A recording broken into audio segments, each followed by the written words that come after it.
Hi guys, good evening, good morning.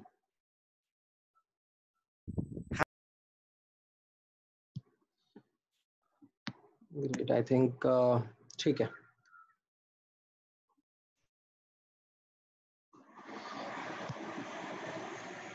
Good, most of the students have joined in.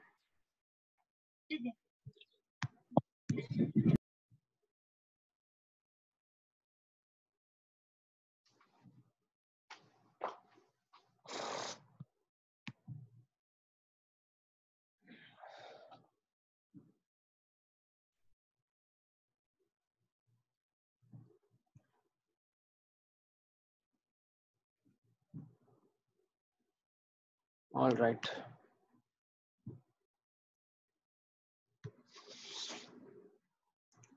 ठीक है, सो हम लोग एक बार देख लेते हैं हम लोगों ने लास्ट क्लास में क्या डिस्कस किया था. So last class was about concentration cell. All right, so हम लोगों ने कंसंट्रेशन सेल कैसे काम करता है उसके बारे में इंफॉर्मेशन गेन किया था. एंड इसमें हम लोगों ने टाइप्स ऑफ कंसंट्रेशन सेल भी पढ़े थे. Electrolyte concentration cell and electrode concentration cell. ठीक है. And of course electrolyte and electrode दोनों भी वेरी कर सकते हैं. तो उसके ऊपर बेस्ड हम लोगों ने एक दो क्वेश्चंस भी डिस्कस किए थे. ठीक है. एंड एंड में मैंने एक दो डिफिकल्ट क्वेश्चंस भी आपको कराए थे. ठीक है.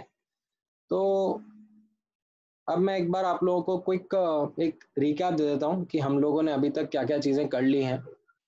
ठीक है. तो जैसे मैंने आपको स्टार्टिंग में भी बताया था. सर एक डाउट है पहले. हाँ हाँ बोलो. हाँ, वो सर्किट होता है ना सर लाइट का, हाँ, कभी कभार फॉल्ट आ जाता है, वो क्यों आता है?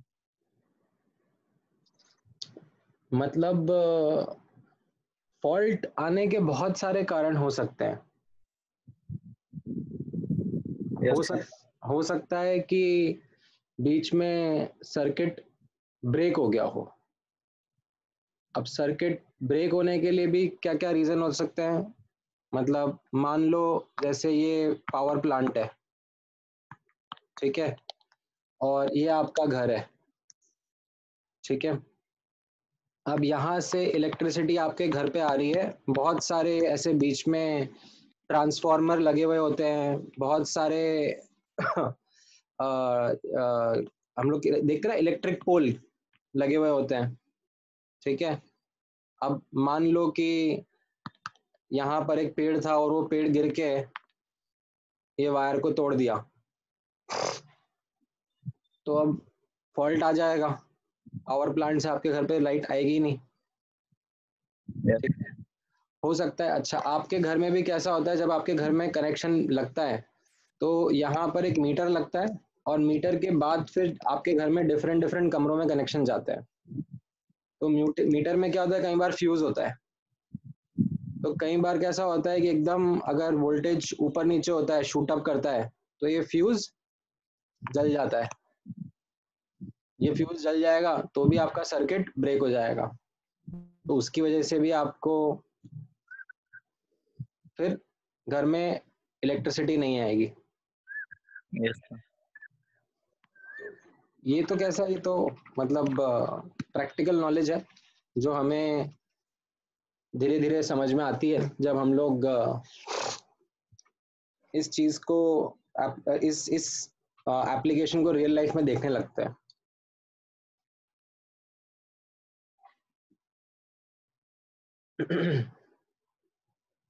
अच्छा, एनीवेज, जैसा मैं आपको बता रहा था कि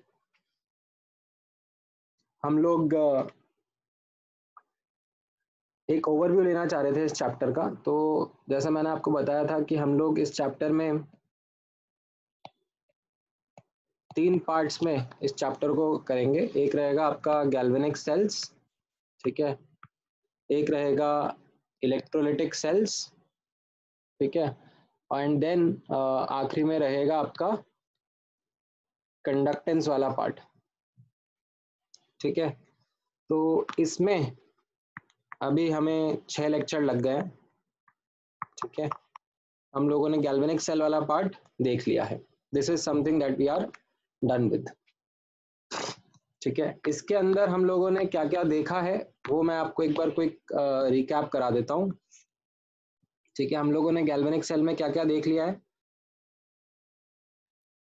अगर आपको स्टार्ट में याद हो तो हम लोगों ने construction and working of galvanic cell पढ़ा था, ठीक है, कि गैल्वेनिक सेल बनाते कैसे हैं, ठीक है। फिर उसके बाद मैंने आपको बताया था टाइप्स ऑफ हाफ सेल के बारे में, जिसमें हम लोगों ने देखा था 4 टाइप के हाफ सेल हम लोग इस चैप्टर में डिस्कस कर रहे हैं, metal metal soluble salt, metal metal insoluble salt, gas ion and redox electrode, and in 4 के कॉम्बिनेशन से हम सेल बना सकते हैं। 4 मतलब इन 4 में से कोई से भी 2 का कॉम्बिनेशन लेकर हम लोग सेल्स बना सकते हैं। मतलब ऐसा जरूरी भी नहीं है कि 2 अलग अलग टाइप की हो, ये दोनों सेम टाइप की भी हो सकती है, दोनों में metal metal soluble salt electrode भी हो सकता है, दोनों half cell of a full cell, ठीक है। फिर इसके बाद हम लोगों ने रिप्रेजेंटेशन सीखा था कि कैसे ऑन पेपर सेल को रिप्रेजेंट करते हैं, ठीक है। देन इसके बाद में आफ्टर अंडरस्टैंडिंग द रिप्रेजेंटेशन हम लोगों ने इलेक्ट्रोड पोटेंशियल, अरे यार guys just 1 minute, give me 1 minute, I'll just come back.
All right, sorry guys.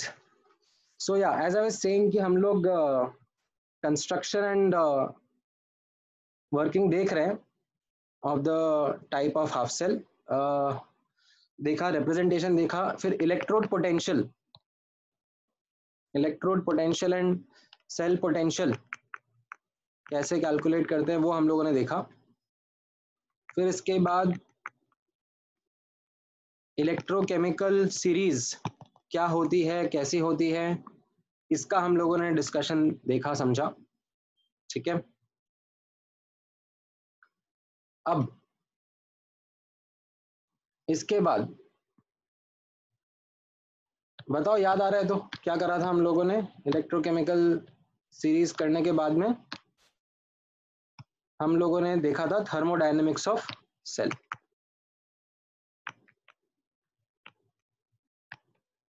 ठीक है,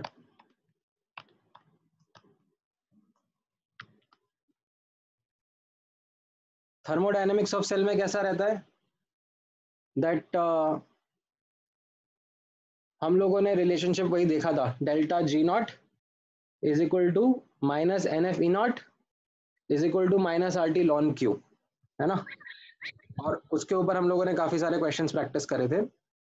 फिर मैंने आपको नर्स इक्वेशन के बारे में बताया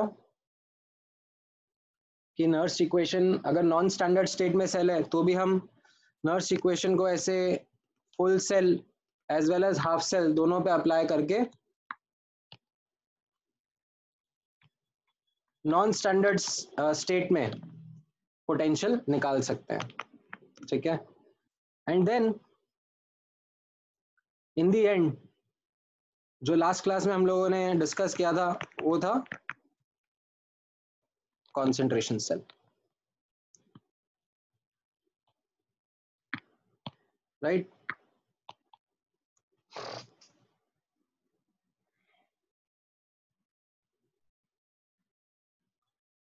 ये चीज हम लोगों ने अभी तक डिस्कस करी है पिछले 6 लेक्चर्स में। इसमें किसी पर्टिकुलर सब टॉपिक में आपको कुछ डाउट है, कोई दिक्कत आई हो?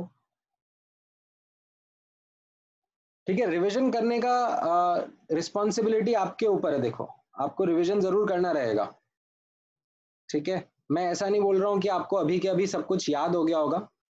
ठीक है, लेकिन देखो, जब अपन किसी क्लास में डिस्कशन करते हैं, मैं आपको कॉन्सेप्ट इमीडिएटली पढ़ाता हूँ और वो कॉन्सेप्ट आपको समझ में आ जाता है, तो उससे मुझे ये समझ में आता है कि हाँ, आपको चीज़ें समझ में आ रही है। ऐसा कॉम्प्रिहेंशन का या इंटेलिजेंस का कोई दिक्कत नहीं हो रहा है अपने को, अपन आसानी से समझ पा रहे हैं चीज़ों को। ठीक है, पर अब वो चीज़ कितनी याद रहती है, ठीक है, उसके लिए ज़रूरी है दैट आप लोग रिविजन टाइम पे करते रहो। ठीक है,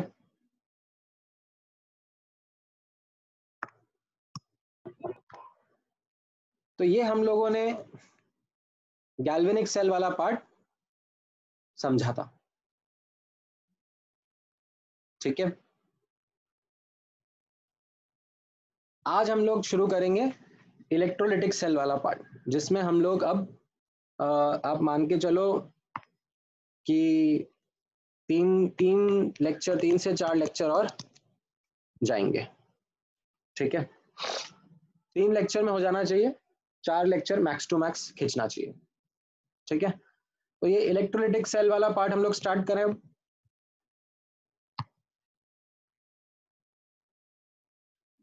पिछले वाले में किसी को कोई डाउट नहीं है ना? कुछ है तो आप पूछ लो। सर इलेक्ट्रोकेमिकल सीरीज है ना, वो याद कैसे कर? हाँ, सो इलेक्ट्रोकेमिकल सीरीज को का जो इम्पोर्टेंट पार्ट है ना, उसको याद करने के लिए, जैसे मैंने आपको याद हो तो ये ऐसे मेटल्स के लिए, ठीक है, मेटल्स के लिए मैंने आपको एक ऐसे वो गाना बताया था। ठीक है, वो चीज याद रखना जरूरी है। इसके लिए मैंने आपको क्या गाना बताया था, ऐसे यहाँ पर लाइका लाइकन मांगी ऑल्टो जेन फरारी, सुनकर पापा बोले हाय क्यूटी चांदी सोना। चांदी सोना ला दूंगा। ठीक है, तो इससे आपको एटलीस्ट मेटल्स का एक रिलेटिव ऑर्डर याद हो जाएगा।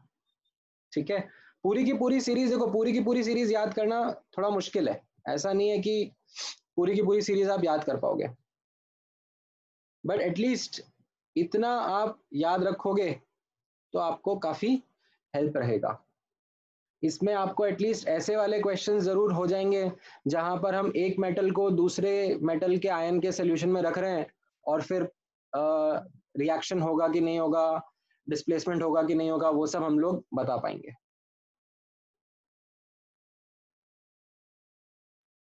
ठीक है, एंड नॉन मेटल में मैंने आपको बोला था, नॉन मेटल में आप ये वाला तो खैर आपको हमेशा से याद रहा होगा, नॉन मेटल में फ्लोरीन ज्यादा एक्टिव होता है क्लोरीन से, ब्रोमीन से एंड आयोडीन से, ठीक है। तो फ्लोरीन का ऊपर रहेगा, क्लोरीन ब्रोमीन आयोडीन नीचे रहेंगे।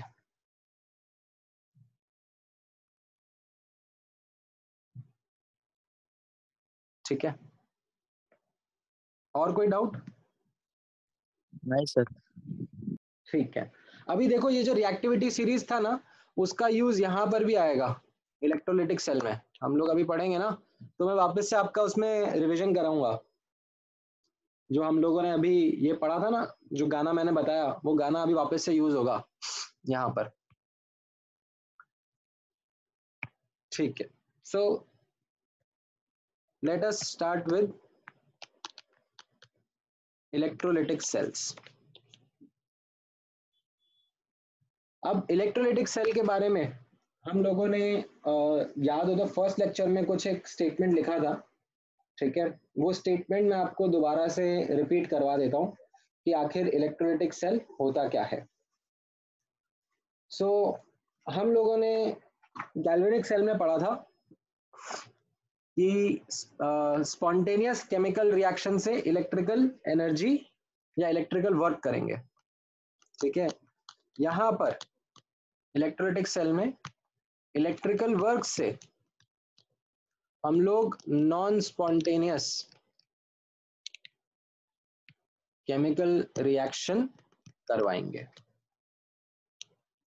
ठीक है। जो रिएक्शन खुद से नहीं होता है उसको हम इलेक्ट्रिकल वर्क की मदद से करवाएंगे। तो यहां पर समझना इसका कंस्ट्रक्शन एंड वर्किंग कैसा रहेगा, ठीक है। अब एक अच्छी बात यह है कि गैल्वेनिक सेल का अगर आपको कंस्ट्रक्शन याद है तो इलेक्ट्रोलिटिक सेल भी उसी से आ जाएगा, ठीक है। यहां पर आप देखो, एक गैल्वेनिक सेल का कंस्ट्रक्शन याद करते हैं जो हम लोगों ने डैनियल सेल बनाया था स्टार्टिंग में। ये जिंक मेटल है जो कि जिंक 2+ आयंस के सोल्यूशन में रहेगा, ठीक है। मान लो कि ये 1 मोलर है, स्टैंडर्ड स्टेट में है, ठीक है। एंड इस तरफ आपका कॉपर इलेक्ट्रोड है, ठीक है, जो कि कॉपर 2+ आयंस के सोल्यूशन में रहेगा, जिसका कॉन्सेंट्रेशन भी 1 मोलर है, ठीक है।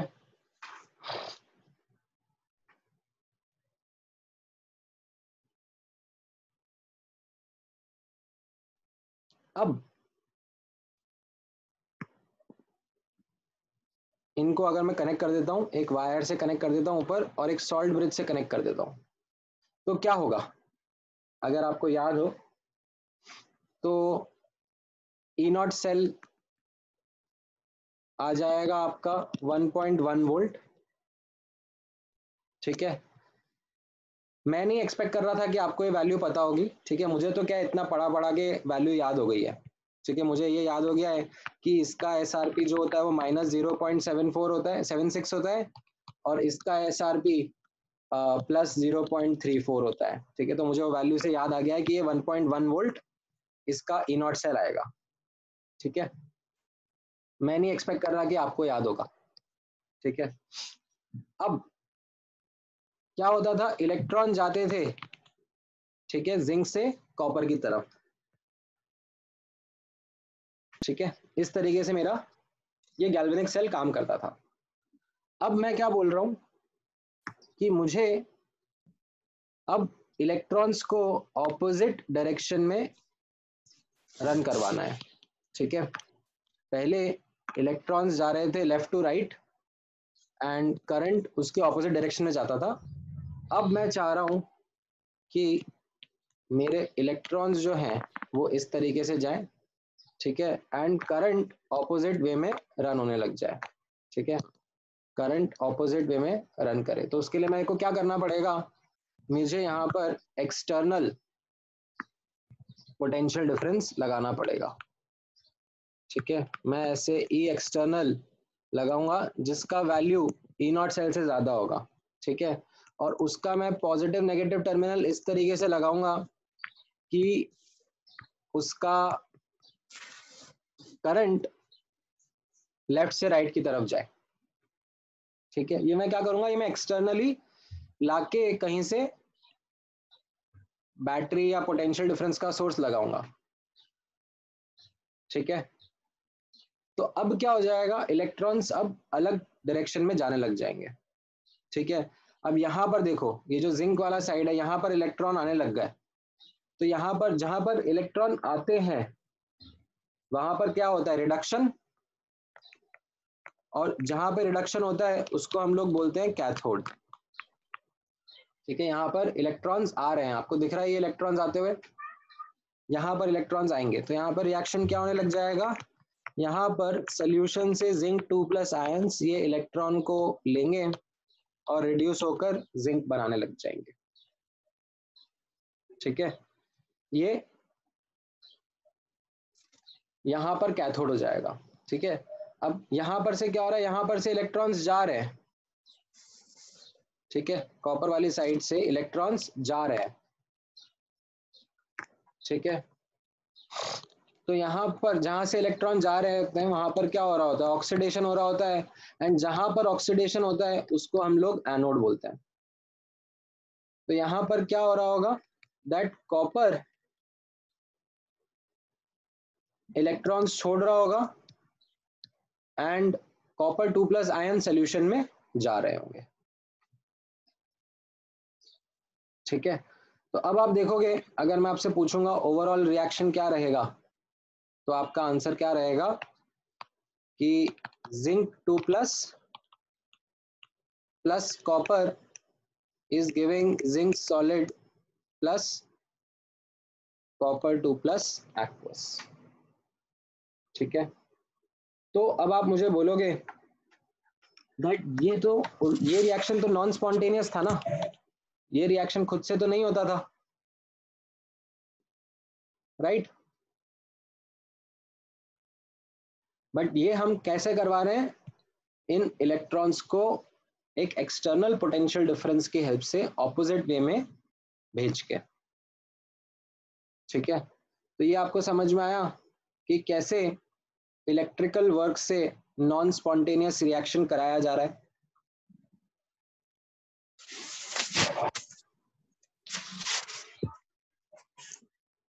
Is this clear? अब इसमें एक दो बारीकियां नोटिस कर लेना। ठीक है, अगर मैं आपसे बोलूंगा, पूछूंगा कि सॉल्ट ब्रिज के आयंस अब कैसे जाएंगे। ठीक है, सॉल्ट ब्रिज के आयन का काम क्या होता है, एक काम तो होता है सर्किट कंप्लीट करना, और दूसरा काम भी होता है कि इलेक्ट्रोलाइट सॉल्यूशंस जो होते हैं उनको न्यूट्रल रखना। तो आप मुझे बताओ कि जिंक वाली साइड पे सॉल्ट ब्रिज से कटायन जाएंगे कि अनायन जाएंगे?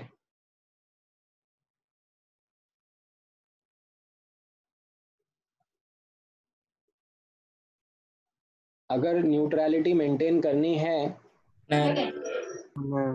हाँ हाँ बोलो बोलो। अनायन सर। ऐसा क्यों अनायन लगा आपको तास्किन? सो जिंक 2+ के कैटायन है ना। हाँ, तो जिंक 2+ तो कम हो रहा है ना, हाँ तो सोल्यूशन में तो पॉजिटिव चार्ज की कमी आ रही है, यस सर। तो उसको रिप्लेनिश करने के लिए क्या जाएगा सॉल्ट ब्रिज से? कैटायन। हाँ, तो यहां पर जाएंगे कटायन। क्यों? बिकॉज यहाँ पर आप देख रहे हो कि जिंक 2+ आयंस कंज्यूम हो रहे हैं, तो प्लस आयंस की कमी को भरने के लिए प्लस आयंस ही जाएंगे ना। अच्छा, राइट हैंड साइड पर कॉपर वाली साइड पे क्या जाएगा? वैसे तो अब आप बोल सकते हो कि कटायन इधर जा रहे हैं तो अनायन इधर जाएगा।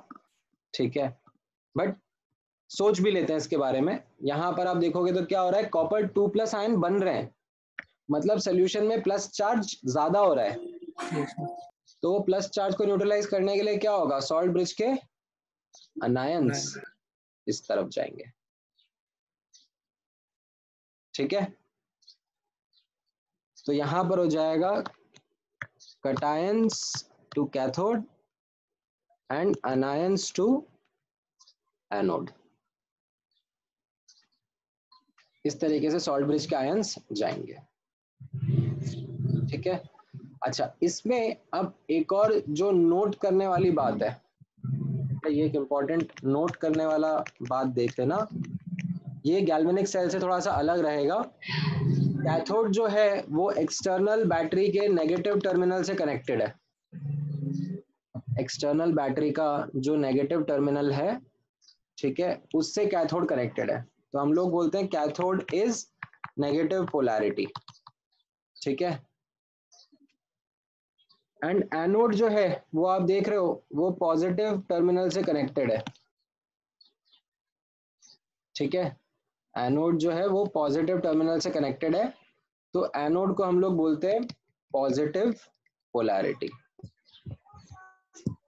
ठीक है, तो ये कैसा है, ये गैल्वेनिक सेल का उल्टा हो गया है।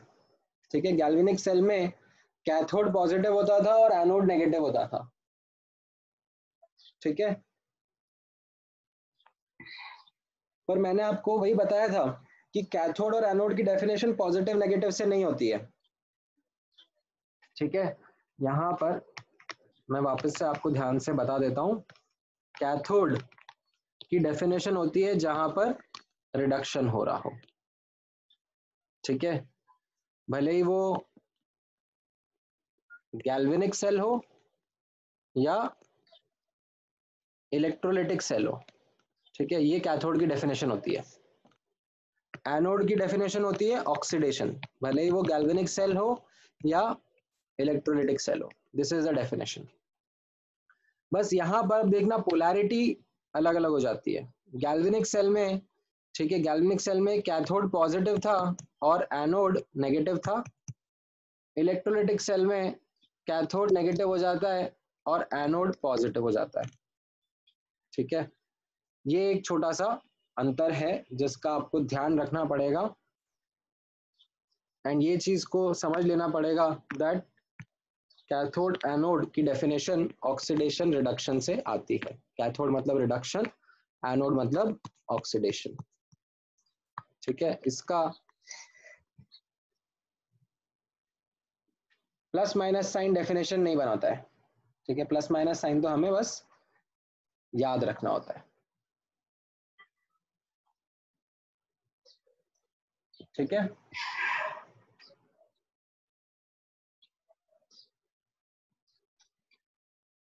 तो ये आपका एक इलेक्ट्रोलिटिक सेल का वर्किंग भी हो गया कि इलेक्ट्रोलिटिक सेल कैसे वर्क कर रहा है। ठीक है, इसको अगर मैं लिख के आपको समझाना चाहूं तो मैं यहाँ पर कैसे लिखूंगा, थोड़ा सा अगर मेरे को यहाँ पर स्टेटमेंट्स लिखने हैं, so by applying E external greater than E cell. ठीक है, अगर स्टैंडर्ड स्टेट में है तो E naught cell, non standard state में है तो जो भी नॉन स्टैंडर्ड पोटेंशियल होगा उससे ज्यादा ई एक्सटर्नल अप्लाई करना पड़ेगा। ठीक है, by applying E external greater than E cell, ठीक है, we run the current in opposite direction। ठीक है, we drive the current in opposite direction and, और इससे आप बोल सकते हो and की जगह which results in a non spontaneous, ठीक है, खुद से नहीं होने वाला था ये, नॉन स्पॉन्टेनियस केमिकल रिएक्शन।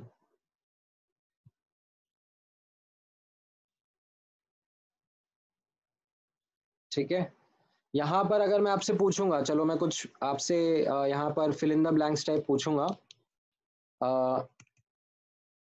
यहाँ पर अगर आप देखोगे तो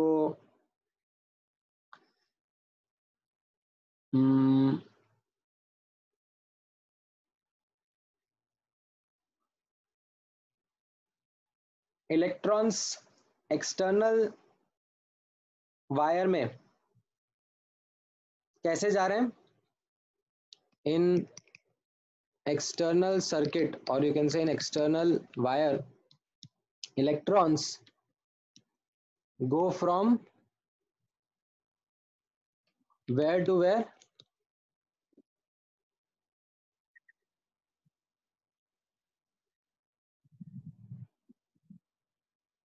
कैसा दिख रहा है? Anode to cathode. एकदम सही, एनोड टू कैथोड। ठीक है। एंड इन इंटरनल, इंटरनल क्या हो गया आपका? इंटरनल मतलब सॉल्ट ब्रिज वाला। इन इंटरनल सर्किट आयंस जाएंगे, ठीक है। आयंस गो कैसा? Cathode.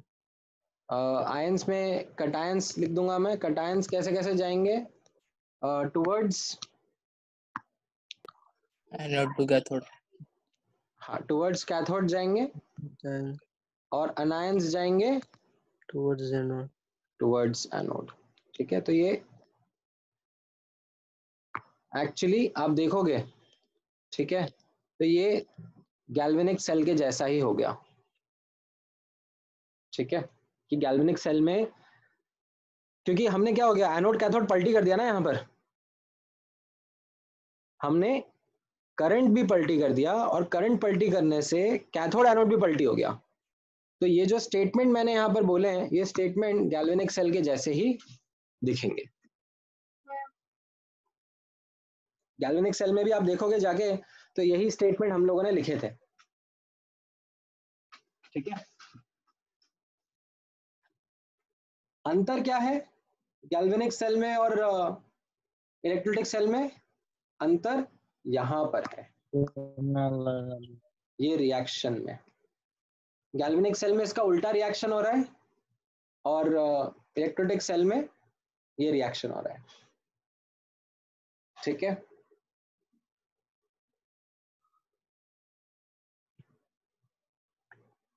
All right.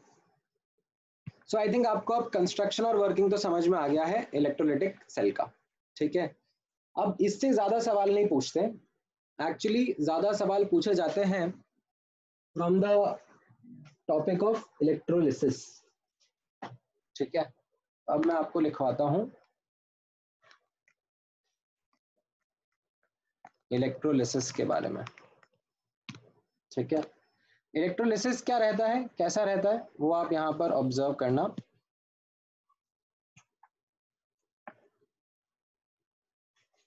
Electrolysis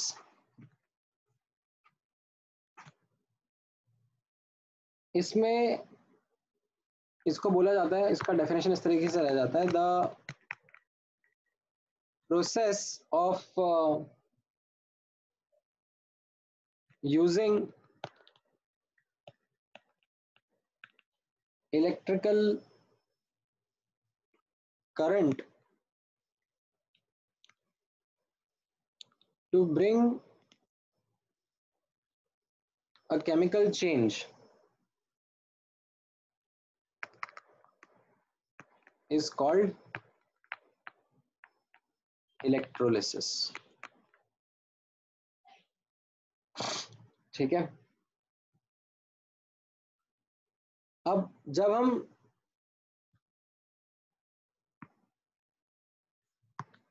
electrolysis देखेंगे तो उसमें क्या होगा कि एक कंटेनर के अंदर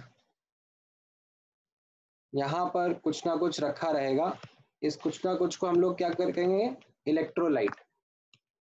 ठीक है, ये कुछ ना कुछ जो अंदर रखा रहेगा ये इलेक्ट्रोलाइट होगा, और इसके ऑपोजिट तरफ हम लोग लगा देंगे इलेक्ट्रोड। ठीक है, और इन इलेक्ट्रोड्स को हम लोग कनेक्ट कर देंगे एक एक्सटर्नल पोटेंशियल डिफरेंस के सोर्स से। ठीक है, नेगेटिव साइड की तरफ जो कनेक्टेड रहेगा वो क्या रहेगा, कैथोड। ठीक है, क्योंकि यहाँ पर रिडक्शन होगा, एंड जो पॉजिटिव ऑफ एक्सटर्नल सोर्स की तरफ कनेक्टेड रहेगा वो होगा एनोड। यहाँ पर ऑक्सीडेशन होगा, ठीक है। और फिर हम लोग करंट पास कर देंगे, उससे जो रिएक्शंस होंगे, जो केमिकल चेंज आएगा, उसको हम इलेक्ट्रोलिसिस बोलते हैं, ठीक है। अब इस इलेक्ट्रोलिसिस का हमें दो पार्ट में एनालिसिस करना है, ठीक है। इसके एनालिसिस के दो पहलू रहेंगे, ठीक है। पहला पहलू रहेगा कि हमें ये समझना पड़ेगा कि प्रोडक्ट क्या बनेंगे, ठीक है। प्रोडक्ट मतलब रिएक्शन क्या क्या होंगी, ठीक है। मान लो यहाँ पे मैंने NaCl लिया और ग्रेफाइट की इलेक्ट्रोड्स लगाई और करंट पास करा, तो उससे रिएक्शन क्या क्या होगा, ठीक है, उससे मेरा प्रोडक्ट क्या बनेगा, वो चीज आइडेंटिफाई करना, ये अपने आप में एक इम्पॉर्टेंट काम है, ठीक है। तो इसमें आप मान के चलो कि आज का लेक्चर और अगली बार का आधा लेक्चर जाने वाला है, ठीक है। ये हम लोग आज और अगले आधे लेक्चर में डिस्कस करने वाले हैं। एक बार हमें जब ये पता पड़ जाता है कि प्रोडक्ट क्या बनेगा, ठीक है, एक बार हमें ये समझ में आ जाता है कि प्रोडक्ट क्या बनेगा, तो उसके बाद में हम लोग ये भी पता करने की कोशिश करेंगे कि उसका कितना क्वांटिटी बन रहा है, मतलब कितना टाइम मैं इलेक्ट्रोलिसिस करूं, उससे कितना अमाउंट का प्रोडक्ट बनेगा। तो इसको हम लोग कहते हैं फैराडेज लॉ, ठीक है। एंड इससे आप मान लो इसमें भी हमें एक 1.5 लेक्चर टाइप लगेगा, ठीक है। काफी आसान रहेगा ये फैराडे वाला लॉ। ये मतलब एकदम जैसे अपन मोल कंसेप्ट करते हैं कि कितने मोल से कितना मोल बनेगा, तो बस वही चीज यहाँ पर हमें करनी रहेगी, ठीक है। कैसे करेंगे मैं बताऊंगा, समझाऊंगा, बट मैं आपको एक पहले ओवरऑल आइडिया दे रहा था दैट हम लोग किस तरीके से प्रोसीड करेंगे, ठीक है। हम लोग पहले प्रोडक्ट्स क्या होंगे, रिएक्शन क्या होंगे, वो चीज समझेंगे, और उसके बाद में फिर कितनी क्वांटिटी, क्या क्वांटिटी, कैसा बनेगा, वो सब हम लोग डिस्कस करेंगे, ठीक है। ये समझ में आया? तो अब मैं हेडिंग डाल देता हूं यहां पर, ऑब्जर्व करना, प्रोडक्ट्स ऑफ इलेक्ट्रोलिसिस, ठीक है। अब यहां पर ऑब्जर्व करना, देयर आर सर्टेन फैक्टर्स, ठीक है, फैक्टर्स अफेक्टिंग प्रोडक्ट फॉर्म। क्या क्या फैक्टर्स रहेंगे? 4 फैक्टर रहेंगे, यहां पर ऑब्जर्व करना, nature of electrolyte, concentration of electrolyte, nature of electrode, and charge density, ठीक है, charge density flowing through electrolysis। तो ये हमारे 4 फैक्टर्स हैं जिनको हम यूज करेंगे, देखेंगे, समझेंगे कि इनसे कैसे हम लोग इलेक्ट्रोलिसिस के प्रोडक्ट समझ सकते हैं, ठीक है। तो अब देखना आप सबसे पहला एग्जाम्पल, ठीक है। एग्जाम्पल के थ्रू मैं अब आपको लर्निंग दूंगा, ठीक है, कैसे कैसे ये फैक्टर्स अफेक्ट करेंगे वो अब हम एग्जाम्पल्स के थ्रू ही समझते जाएंगे। ऑलराइट, सो अब यहां पर आप लोग देखना, सबसे पहला एग्जाम्पल मैं कर रहा हूं, electrolysis of molten NaCl using inert electrodes. ठीक है, इनर्ट इलेक्ट्रोड्स मान लो किसकी ले ली, ग्रेफाइट की ले ली. ठीक है, प्लैटिनम तो बहुत महंगा आता है, ग्रेफाइट की ले ली. तो इसका सेटअप कैसा रहेगा, सेटअप सिंपल सा रहेगा. आप यहाँ पर NaCl लोगे, टेम्परेचर बढ़ा दोगे ताकि ये पूरा मेल्ट हो जाए. ठीक है, मेल्ट करना जरूरी है क्योंकि अगर मोल्टन स्टेट में नहीं रहेगा तो फिर आयंस फ्लो नहीं कर पाएंगे ना. अगर सॉलिड का सॉलिड रहेगा तो फिर आयंस फ्लो ही नहीं कर पाएंगे, मतलब हमारा एफर्ट वेस्ट हो जाएगा. तो इसको आपको यहाँ पर NaCl मोल्टन फॉर्म में लेके आना पड़ेगा. ठीक है, फिर दो तरफ, एक लेफ्ट तरफ राइट तरफ आप ग्रेफाइट का इलेक्ट्रोड लगा दोगे. ठीक है, मोल्टन मतलब मोल्टन मतलब पिघला हुआ.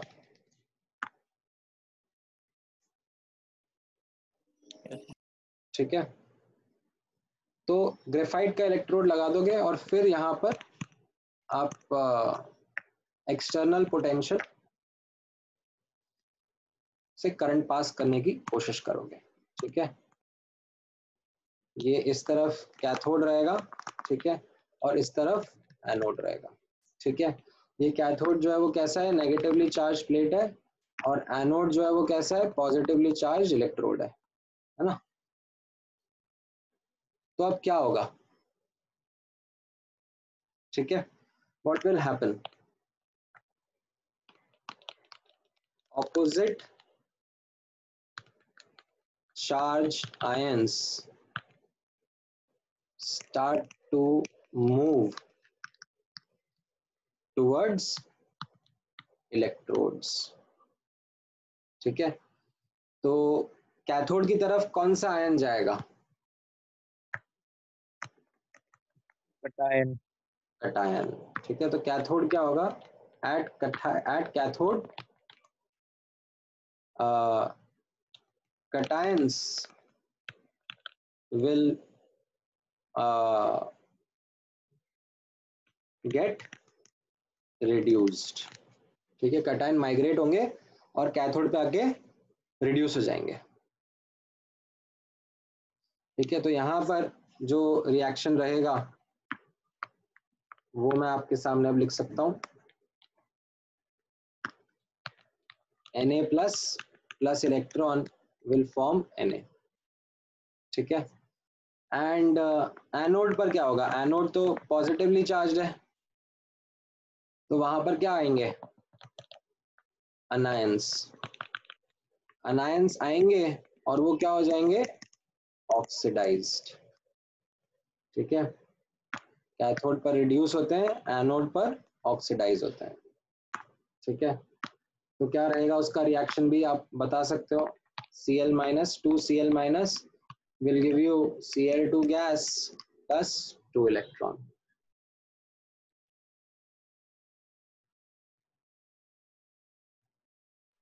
तो ये आपका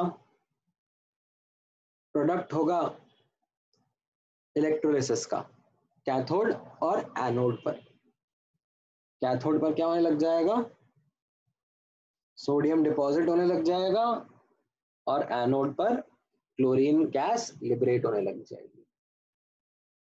ये समझ में आया आपको,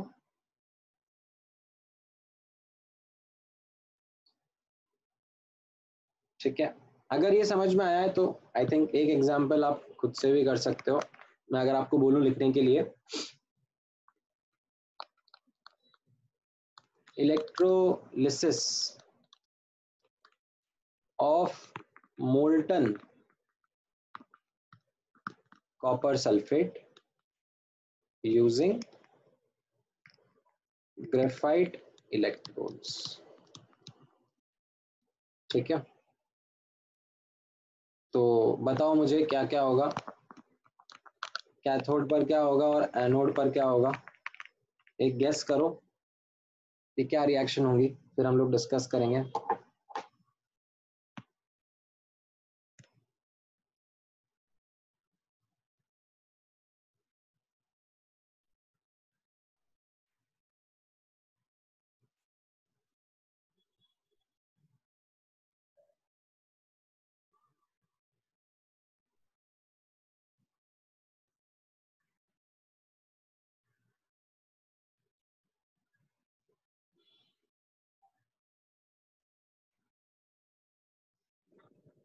एनोड पे Cu solid which gives Cu2 plus plus 2 electron. नहीं, तो यहाँ कैथोड पर पे copper 2 plus plus 2 electron copper. हाँ, अभी देखो ना, यहाँ पर कॉपर आयन है और सल्फेट आयन है, ठीक है। ये जो आपने सेटअप देखा यहाँ पर, अपना ये सेटअप जो है, इसके अंदर क्या है, मोल्टन कॉपर सल्फेट रखा हुआ है, ठीक है, और 2 इलेक्ट्रोड बनाई हुई हैं, ठीक है। एक कैथोड है और एक एनोड है। तो क्या हो जाएगा, ये कैथोड नेगेटिवली चार्ज है तो इसकी तरफ कटायन चला जाएगा। क्या कटायन है यहाँ पर, एक कॉपर 2+ ही तो कटायन है। तो ये कॉपर 2+ कटायन क्या करेगा, 2 इलेक्ट्रॉन लेगा और कॉपर बना देगा, ठीक है। एनोड का क्या कोई सोच पाया है?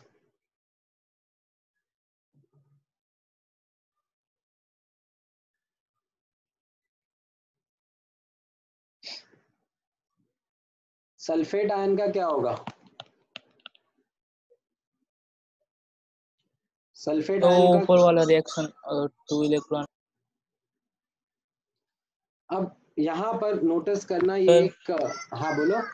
तो ऊपर वाला है ना 2Cl माइनस, हाँ तो electron right left hand side पे जाएगा। हाँ, इलेक्ट्रॉन राइट हैंड साइड पे जाएगा।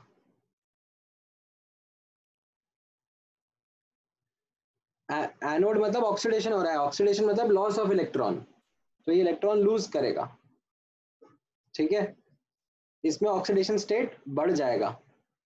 पर यहाँ पर मेरा जो एक याद रखने लायक पॉइंट है, ठीक है, आपको ये याद रखना है, ठीक है, मैं यहाँ पे लिख के दे देता हूँ, that this is something you will have to remember, ठीक है। ये मैं एक्सपेक्ट नहीं कर रहा हूँ कि आपको पहले से याद होगा, बट आपको याद रखना पड़ेगा। यहाँ पर नोटिस करना कि सल्फर तो ऑलरेडी अपने हाईएस्ट ऑक्सीडेशन स्टेट में है, +6 में।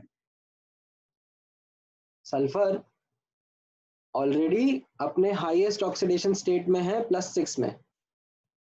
तो यहाँ पर एक्चुअली क्या होता है, आप नोटिस करोगे तो यहाँ पर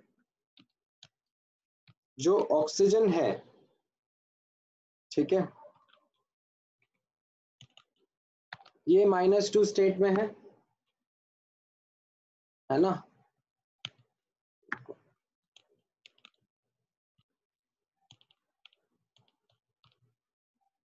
ये ऑक्सीजन जो है, ये खुद -2 स्टेट में है। ये ऑक्सीजन ऑक्सीडाइज हो जाएगा, इसमें जाएगा, ये मैं आपको बताता हूँ, यहाँ पर ऑब्जर्व करना, 2 सल्फेट आयन से बनेगा S2O8 2- +2 इलेक्ट्रॉन, ठीक है, ये बन जाएगा SOOS,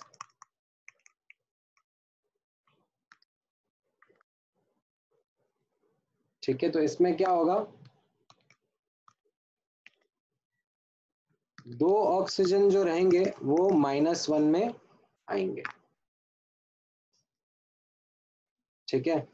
यहाँ पर तो क्या है, सबके सब -2 में थे, ठीक है, लेफ्ट हैंड साइड पर सारे ऑक्सीजन -2 है, बट 2 ऑक्सीजन, ठीक है, 2 सल्फेट मॉलिक्यूल्स में से 2 ऑक्सीजन एक्चुअली -1 स्टेट में आकर ऑक्सीडाइज हो जाएंगे, ठीक है। सल्फर का कुछ नहीं होगा, सल्फर यहाँ पहले भी +6 था, ठीक है, यहाँ पर भी +6 ही है, सल्फर में कोई चेंज नहीं आएगा। जो चेंज होगा वो ऑक्सीजन में होगा, क्यों, क्योंकि सल्फर अपने हाईएस्ट ऑक्सीडेशन स्टेट से +6 से ऊपर नहीं जाएगा,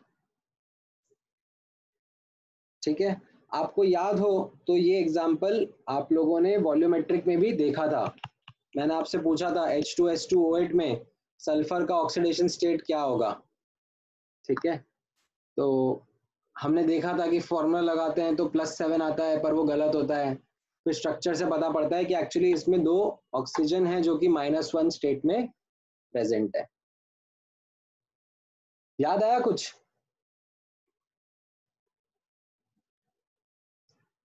याद आया कि नहीं याद आया?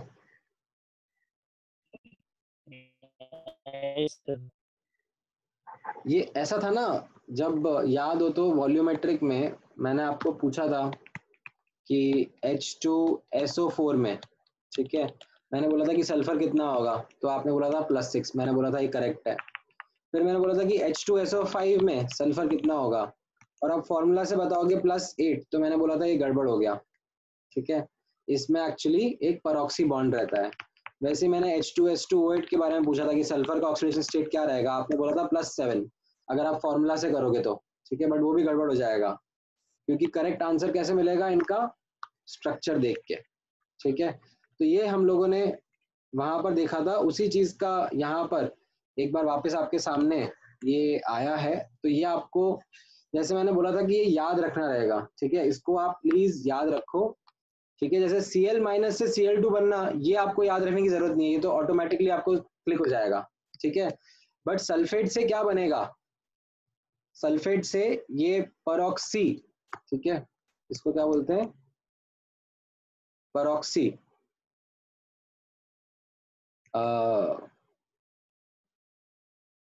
परऑक्सी डाई सल्फेट बनेगा, ठीक है। सल्फेट से, सल्फेट आयन से परऑक्सी डाई सल्फेट आयन बनेगा, ये आपको याद रखना है,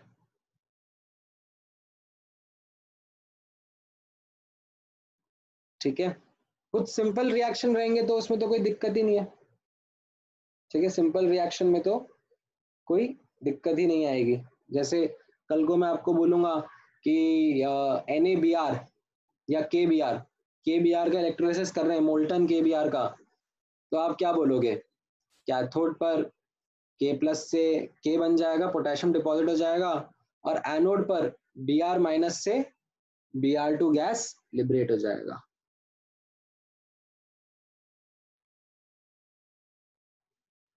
ठीक है। तो ये मोल्टन वाला तो आपको समझ में आ गया, ठीक है। तो ये मोल्टन वाला पार्ट तो काफी सिंपल है, ठीक है। इसमें ये चीज आप ध्यान रखो कि अभी मैं मोल्टन सॉल्ट के बारे में ही बात कर रहा हूँ, ठीक है, और इनर्ट इलेक्ट्रोड्स ही यूज कर रहा हूँ। धीरे धीरे अब मैं चीजें चेंज करूंगा।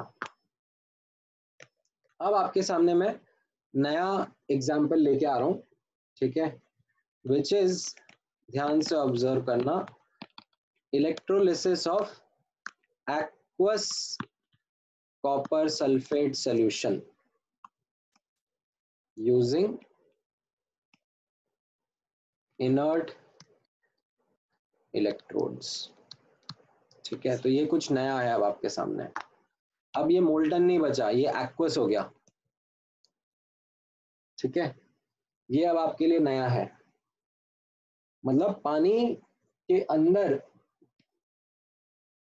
कॉपर सल्फेट डिसॉल्व कर दिया मैंने, और अब उसका इलेक्ट्रोलिसिस कर रहा हूं मैं, ठीक है। एक्वस कॉपर सल्फेट सॉल्यूशन है यहाँ पर, और इनर्ट इलेक्ट्रोड्स है, ठीक है, मान लो प्लैटिनम की या ग्रेफाइट की भी चलेगा, ठीक है। इन इलेक्ट्रोड्स को मैंने यहाँ पे लगा दिया, और मैंने external source of current provide कर दिया, ये नेगेटिव साइड से अटैच्ड है, ये पॉजिटिव साइड से अटैच्ड है, तो ये कैथोड रहेगा और ये एनोड रहेगा, ठीक है। अब यहाँ पर ऑब्जर्व करना, ये अब आपके लिए नया चीज है, तो इस चीज को पहले ध्यान से समझना कि क्या होने वाला है। अब यहाँ पर कैथोड पर कंपटीशन होगा, ठीक है, कैथोड पर रहेगा competition, there will be competition between cations. यहाँ पर अब दो टाइप के कटायंस है, एक तो कॉपर 2+ है, ठीक है, एंड एक वाटर से आने वाला H+ आयन भी अब compete करेगा, ठीक है। वाटर से जो H+ आयन आएगा, ठीक है, वाटर सेल्फ आयोनाइज होता है ना, याद है कि नहीं याद है, थोड़े से अमाउंट में होता है, पर वाटर सेल्फ आयोनाइज होता है, तो इस सॉल्यूशन में थोड़ा H+ भी प्रेजेंट होगा। तो अब यहाँ पर कैथोड पर कंपटीशन होगा कटायंस के बीच में, एंड एनोड पर भी कंपटीशन होगा, एनोड पर कंपटीशन रहेगा बिटवीन अनायंस। ठीक है, तो यहाँ पर ये अब आपके लिए नई चीज आ गई है, कंपटीशन। ठीक है, कौन से अनायंस के बीच में कंपटीशन होगा एनोड पर? एक तो सल्फेट अनायन रहेगा एंड दूसरा वाटर का OH माइनस अनायन। ये समझ में आया आपको कंपटीशन वाला part?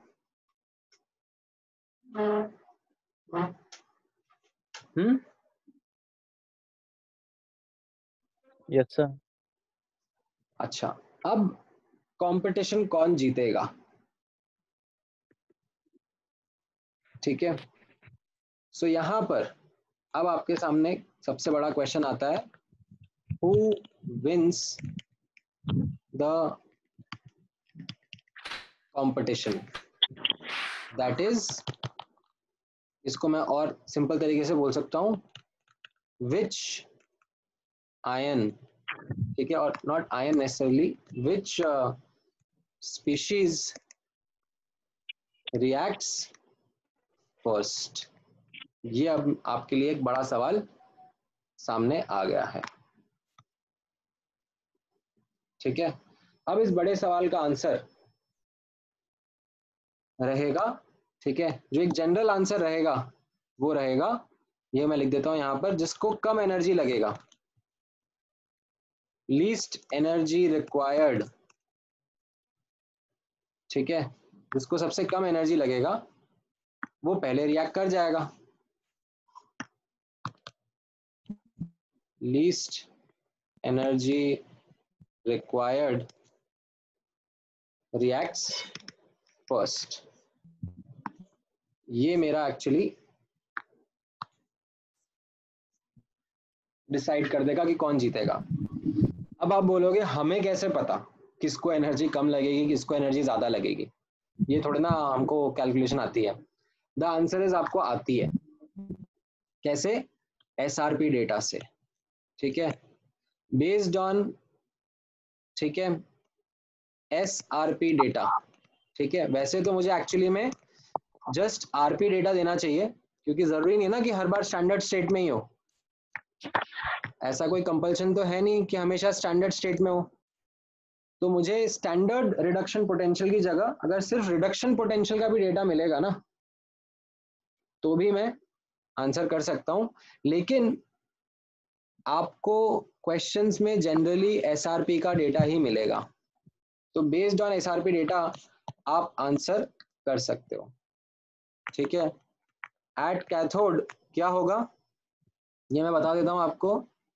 At cathode higher SRP, ठीक है, with sign, higher SRP reacts first, and at anode lower SRP, ठीक है, with sign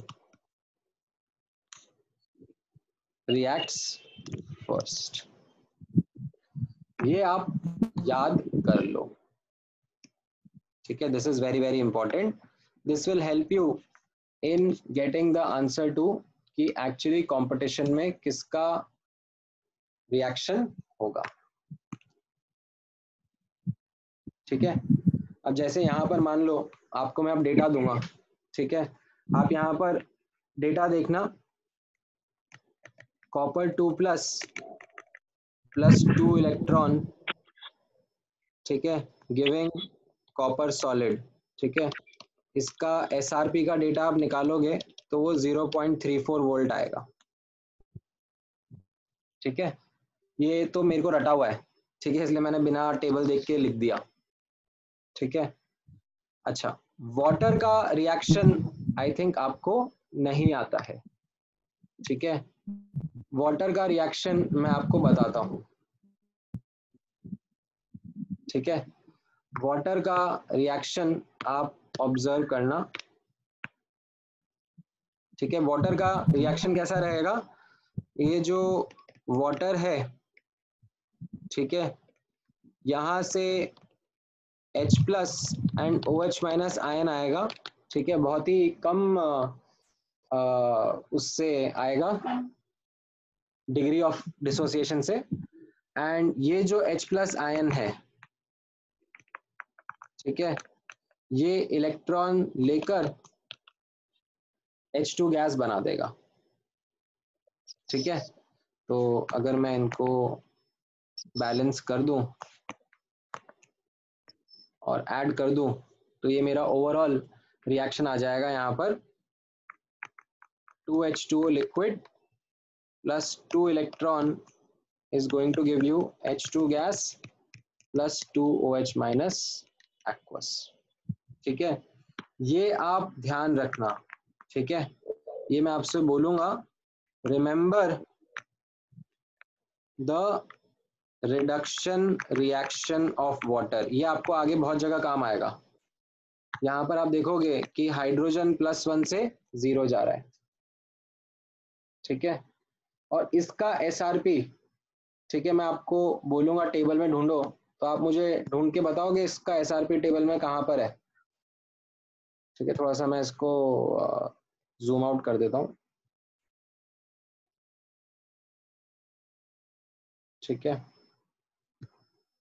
मुझे ढूंढ के बताओ जरा, ये वाला रिएक्शन आपको दिख रहा है क्या?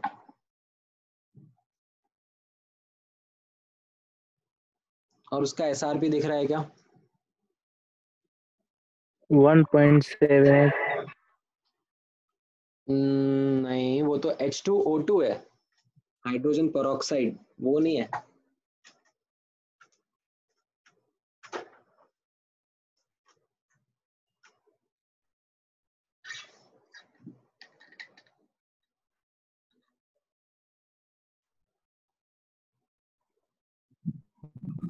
-0.83 -0.83। वेरी गुड, मिल गया।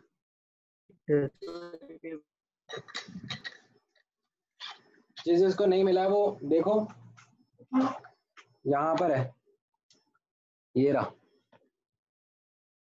ठीक है, -0.83, तो इसका SRP रहेगा -0.83। ठीक है, कौन जीतेगा इन दोनों में? क्या लिखा है मैंने यहाँ पर, कैथोड पे कौन जीतेगा? जिसका जिसका SRP हाई हायर होगा। तो कौन सा SRP हायर है दोनों में?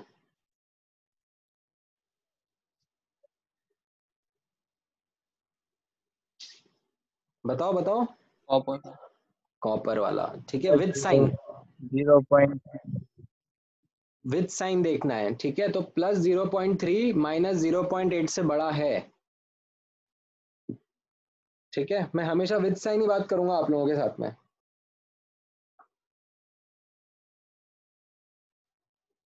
तो यहां पर मेरा कॉपर जीत जाएगा। ठीक है, कॉपर विंस। ठीक है, अच्छा, एनोड पर देखना। ठीक है, एनोड पर तो एक तो रिएक्शन ये सल्फेट आयन का है। ठीक है, सल्फेट आयन का ऑक्सीडेशन का रिएक्शन हम लोगों ने देखा अभी, इससे H2OH2- बनता है, +2 इलेक्ट्रॉन्स निकल जाते हैं। ठीक है, अब इसका SRP, ठीक है, ये आप लोगों को पता नहीं है बट मैं बता देता हूँ, ये +2.05 वोल्ट रहता है। ठीक है, ये मैंने डेटा कहीं से ढूंढ के रखा हुआ है। ठीक है, और H2O का ऑक्सीडेशन देखना आप। ठीक है, जैसे आपको ये याद रखना था ना, रिडक्शन, अरे माय बैड। ठीक है, जैसे आपको ये देखना याद रखना था रिडक्शन ऑफ वाटर, वैसे ही मैं आपको बोलूंगा आप ऑक्सीडेशन ऑफ वाटर भी ध्यान रखना। ऑक्सीडेशन ऑफ वाटर कैसा रहेगा? H2O से बनेगा H plus aqueous and OH minus aqueous. ठीक है, एंड फिर क्या होगा, ये OH माइनस एक्वस जो है ये दे देगा O2। ठीक है, ऑक्सीजन बेसिकली -2 से 0 में चला जाएगा ऑक्सीडाइज होकर। ठीक है, और फिर इसकी मैं बैलेंसिंग कर लूंगा, तो एक्चुअली इसमें 4 इलेक्ट्रॉन लगेंगे। ठीक है, प्लस यहाँ पर आ जाएगा 2H प्लस एक्वस। तो ओवरऑल रिएक्शन जो रहेगा वो आप याद रखना, ठीक है। इसको आप ऐड कर लोगे, इसको भी 2 से मल्टीप्लाई कर लो और इनको ऐड कर दो, तो ओवरऑल रिएक्शन रहेगा 2H2O liquid is giving O2 gas plus 4H plus aqueous plus 4 electron, ठीक है। ये आप ध्यान रखना, ठीक है। मैं आपको बोलूंगा इसको भी याद रखने के लिए, रिमेंबर ऑक्सीडेशन ऑफ वाटर। यहाँ पर ऑक्सीजन -2 से 0 में जा रहा है, ठीक है। और कितने एटम जा रहे हैं? 2 एटम जा रहे हैं, इसके लिए 4 इलेक्ट्रॉन है। यहाँ पर कैसा था? यहाँ पर आप ऑब्जर्व करोगे, ठीक है, हाइड्रोजन +1 से 0 जा रहा है, और इधर देखोगे कितने एटम्स जा रहे हैं? टोटल 2 एटम्स ही जा रहे हैं, ठीक है। तो इसके लिए यहाँ पर 2 इलेक्ट्रॉन ही लिखे थे, ठीक है। तो आप ये याद रखोगे, ठीक है। Oxidation and reduction reaction of water, ये काफी जगह काम आएगा, क्योंकि हम लोग जब भी हमारे कैलकुलेशंस कर रहे होंगे तो उसमें मोस्टली एक्वस सोल्यूशन ही रहेगा, ठीक है। मोल्टन सॉल्ट का तो मैंने जस्ट आपको स्टार्टिंग का एग्जांपल बता दिया, ठीक है। लोग मोल्टन सॉल्ट का जनरली इलेक्ट्रोलिसिस नहीं करते हैं, क्यों? क्योंकि बहुत खर्चा आता है। मोल्टन सॉल्ट को मोल्टन करने के लिए, पिघलाने के लिए पहले तो बहुत सारा एनर्जी देना पड़ेगा, बहुत सारा हीटिंग करना पड़ेगा। तो वो फिर क्या होता है कि मतलब खर्चा बहुत पड़ जाता है, तो लोग बोलते हैं अरे पानी में डालो ना NaCl को और फिर कर दें, ठीक है। तो अब उससे क्या होता है कि कंपटीशन हो जाता है, और कंपटीशन में कौन जीतेगा वो इम्पोर्टेंट हमें अब देखना जरूरी रहेगा, ठीक है। तो यहाँ पर अब इसका जो SRP का वैल्यू है, ठीक है, इसका SRP का वैल्यू ये भी मैं आपको दिखाता हूँ। यहाँ टेबल में आप नोटिस करना, आपको ये रिएक्शन दिख रहा है, ठीक है, H2O, इसका उल्टा देखना, H2O is giving O2 plus 4H plus plus 4 electron, दिख रहा है ये, ठीक है। ये रिएक्शन ही हो रहा है, ठीक है। ये तो क्या, ये तो रिडक्शन रिएक्शन लिखी हुई है, तो एक्चुअली में हो जो रहा है वो इसका ऑपोजिट हो रहा है, ऑक्सीडेशन रिएक्शन, ठीक है। तो इसका SRP कितना है? इसका SRP लिखा हुआ है +1.23 वोल्ट, ठीक है। ये लिखा हुआ है यहाँ पर SRP +1.23 वोल्ट, ठीक है। तो अब इसमें मैं आपको पूछूंगा, ठीक है, इसमें आपसे पूछूंगा अब कि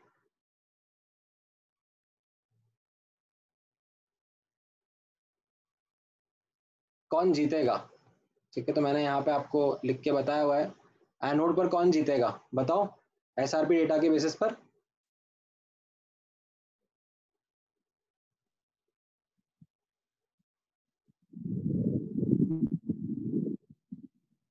किसका लोअर वाटर SRP है? वाला हाँ, कौन जीतेगा? +1.23 हाँ, तो यहाँ पर एक्चुअली ये रिएक्शन जीत जाएगा, वाटर का ऑक्सीडेशन होगा, ठीक है। ये हमारा विनर रहेगा, ठीक है। तो यहाँ ऊपर मैं लिख देता हूँ, यहाँ पर कैसा हो रहा था, कैथोड पर कॉपर 2+ जीत रहा था, यहाँ पर सल्फेट और इसमें वाटर में वाटर जीत जाएगा। तो हमारे प्रोडक्ट्स क्या रहेंगे? हमारे प्रोडक्ट्स रहेंगे कि कैथोड पर कॉपर डिपॉजिट हो रहा है एंड एनोड पर ऑक्सीजन गैस निकल रहा है और सोल्यूशन एसिडिक हो जा रहा है। ये समझ में आया?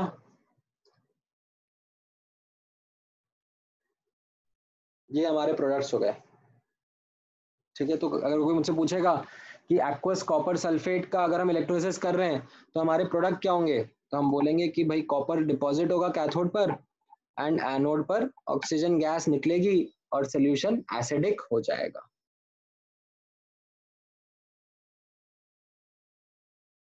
ये समझ में आया? ठीक है, मैं प्रैक्टिस कराऊंगा आपकी और एग्जाम्पल्स के थ्रू प्रैक्टिस कराऊंगा, पर इतना आपको समझ में आना चाहिए।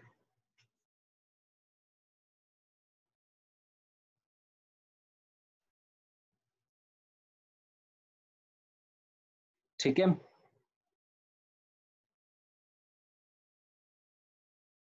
अब आप लोग नोटिस करना,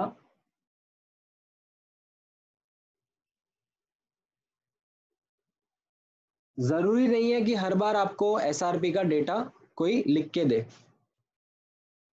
ठीक है, तो आपको रिलेटिव ऑर्डर याद रखना पड़ेगा। ठीक है, आपको रिलेटिव ऑर्डर ध्यान में रखना पड़ेगा कि किसका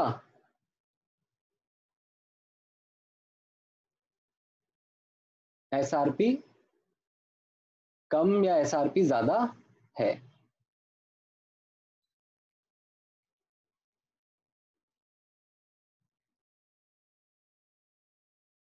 ठीक है, तो वो रिलेटिव ऑर्डर हम लोगों ने वैसे ही वो गाना बना के याद रखा था, तो हम लोग अब देखेंगे यहाँ पर। ठीक है, तो मैं यहाँ पर लिख देता हूँ, नोट करके लिख देते हैं। ठीक है, if SRP data is not given, ठीक है, if SRP data is not given, then we need to remember the electrochemical series। ठीक है, उसमें क्या क्या इंपॉर्टेंट पार्ट रहेगा वो आप यहां पर ऑब्जर्व करना। सो फॉर कटायंस, ठीक है, कटायंस के लिए आप ऑब्जर्व करना कैसा था। लाइका, लाइका ने मांगी ऑल्टो जेन फरारी। ठीक है, सुनकर पापा बोले हाय क्यूटी, चांदी सोना ला देता हूं। ये याद आया? ठीक है, इस बार मैंने किसके टर्म्स में लिख लिया इनको? आयन के टर्म्स में। ठीक है, जो जो इनके रेस्पेक्टिव आयंस रहते थे वो मैंने लिख लिया। तो इसमें आप नोटिस करना कि ये हमारा कंपटीशन रहेगा। ठीक है, एक्वस सोल्यूशन रहेंगे ना, तो उसमें H+ जो रहेगा वो हमारा कंपटीशन रहेगा। तो इसमें क्या होगा, यहां पर नोटिस करना दैट ये वाले जो आयंस है, ठीक है, लिथियम से लेकर एल्यूमिनियम वाले, इनका अगर वाटर के साथ में कंपटीशन हो रहा है,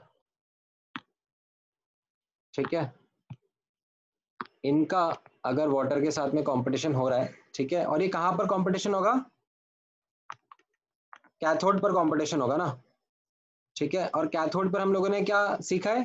कैथोड पर हायर एसआरपी पहले रिएक्ट करेगा। ठीक है, तो अगर आप इन आयंस के बारे में देख रहे हो, ठीक है, ये अपनी टेबल में आ जाओ, ये आयंस कहां पर है? ये रहे। ठीक है, इन आयंस का वाटर के साथ में अगर मैं कंपटीशन देख रहा हूं तो कौन जीतेगा?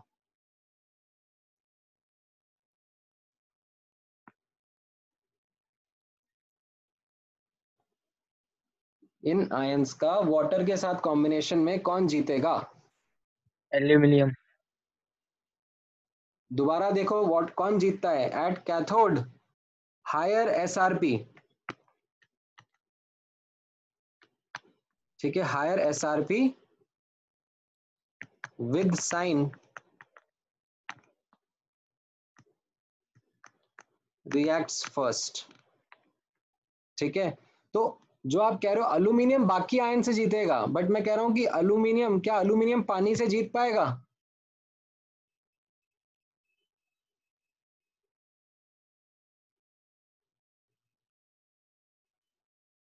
अल्यूमिनियम नहीं, और वाटर में कौन जीतेगा? एल्यूमिनियम। वाटर ही जीतेगा ना, वाटर। हाँ सर, सॉरी, वाटर। है ना। तो यहाँ पर इन सब आयंस का अगर एक्वस सोल्यूशन रहा, ठीक है, इन सब आयंस का एक्वस सोल्यूशन है, मतलब वाटर कंपटीशन में है, तो कौन जीतेगा? वाटर जीत जाएगा, ठीक है। H2O wins. तो क्या हो जाएगा? वाटर का रिडक्शन हो जाएगा, H2O से क्या बन जाएगा रिडक्शन होकर, ठीक है, हाइड्रोजन +1 से 0 चला जाएगा, ठीक है, H2 गैस लिबरेट हो जाएगा कैथोड पर, ठीक है। पूरा रिएक्शन नहीं लिखा मैंने, बस इतना बता दिया कि यहाँ पर H2 gas liberated at cathode, ठीक है। अच्छा, ये जो आयंस हैं जिंक, Fe, Sn, Pb, ठीक है, इनका जब H2O के साथ में रिएक्शन होगा, ठीक है, इनका जब H2O के साथ में रिएक्शन होगा, ठीक है, तो वो डिपेंड करेगा कॉन्सेंट्रेशन के ऊपर, ठीक है। यहाँ पर आप लोग देखो कि ये जो मैंने बताए, ये देखो जिंक, ठीक है, आयरन, टिन, लेड, ये सब कैसे आयंस हो गए, ठीक है। ये यहाँ पर आप ऑब्जर्व करो, ये वाटर और H+1 मोलर, ठीक है, ये स्टैंडर्ड स्टेट में है, इनके बीच में है, ठीक है। ये H+1 मोलर वाला दिख रहा है आपको, और ये वाटर वाला दिख रहा है, तो ये जो आयंस हैं बीच में है। तो इनके केस में क्या होगा? इनके केस में actually we should say that depends upon concentration, ठीक है, इसमें कॉन्सेंट्रेशन के ऊपर डिपेंड कर जाएगा, ठीक है। इसमें मैं SRP के बेसिस पे आंसर नहीं देना चाहूंगा, इसमें मैं एक्चुअली RP के बेसिस पर आंसर देना चाहूंगा, ठीक है। नर्स इक्वेशन लगाकर मैं रिडक्शन पोटेंशियल कंपेयर करके ही आंसर देना चाहूंगा, ठीक है। और इन आयंस के बारे में सोचो आप, कॉपर Ag+ एंड Au3+, ये आप देखोगे तो ये तो वाटर के बहुत ऊपर है, ठीक है। ये कॉपर रहा, ये कॉपर यहाँ पर है, ठीक है, ये Ag यहाँ पर है, ठीक है, ये Au यहाँ पर है, ठीक है। तो ये तो वाटर के, या फिर आप जस्ट H+ भी बोल दोगे, ठीक है, 1 मोलर कॉन्सेंट्रेशन का, स्ट्रॉन्ग एसिड सोल्यूशन का भी बोल दोगे, तो भी उसके काफी ऊपर है ना। ये कॉपर, Ag, कहाँ गया, Ag एंड Au, है ना। तो इनके लिए मैं क्या बोल सकता हूँ कि इनका कंपटीशन वर्सेस वाटर में कौन जीतेगा?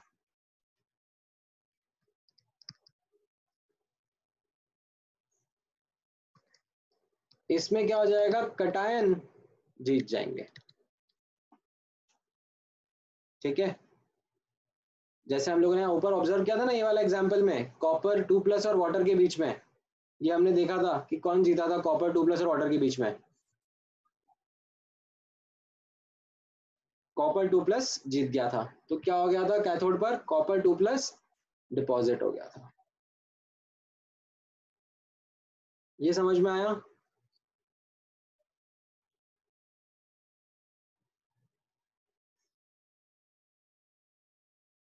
Is this clear? बताओ।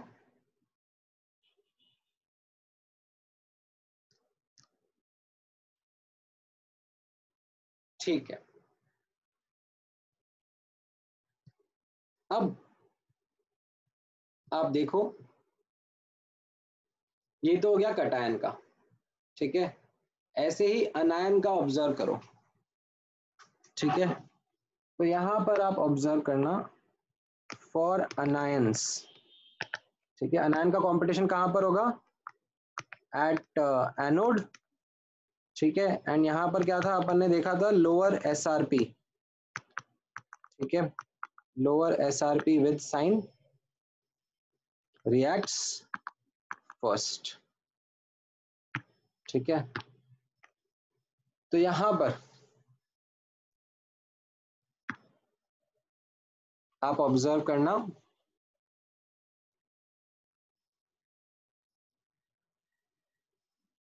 दैट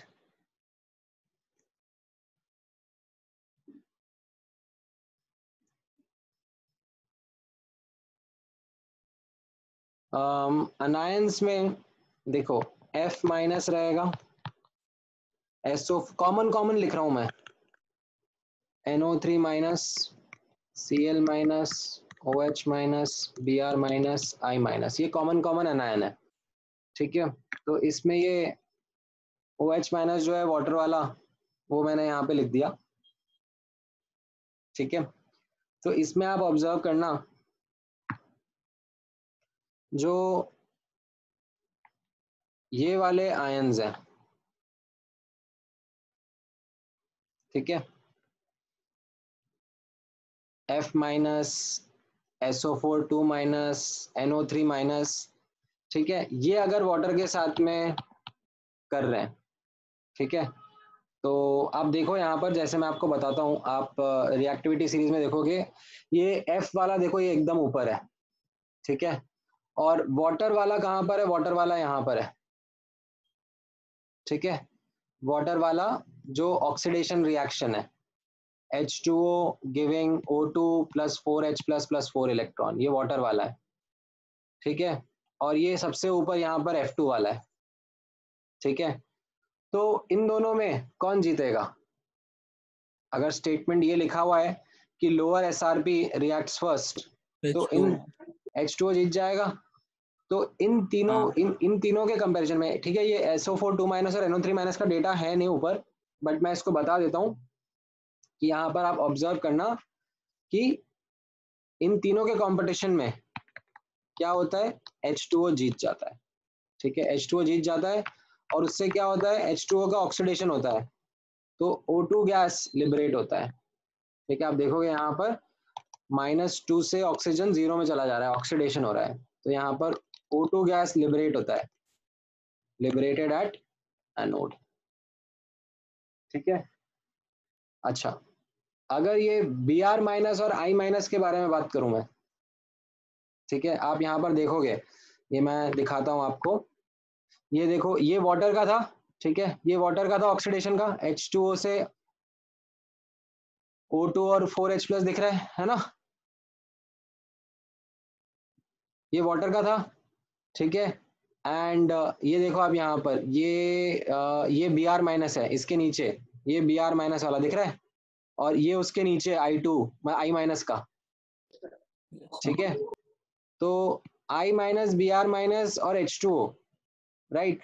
तो इनमें अब आपको डिसाइड करना है लोअर SRP जीतेगा तो कौन जीतेगा, I माइनस, है ना, I माइनस वाटर से जीत जाएगा और Br माइनस भी वाटर से जीत जाएगा, ठीक है। अगर मैं I माइनस और Br माइनस पूछूंगा तो आप बोलोगे कि I माइनस और नीचे है तो I माइनस Br माइनस से जीत जाएगा, ठीक है। लेकिन यहाँ पर मैं आपको वाटर से कंपीट करा रहा हूँ, ठीक है। तो इन दोनों में क्या हो जाएगा, जो अनायन हो जाएगा वो जीत जाता है, ठीक है, अनायन wins,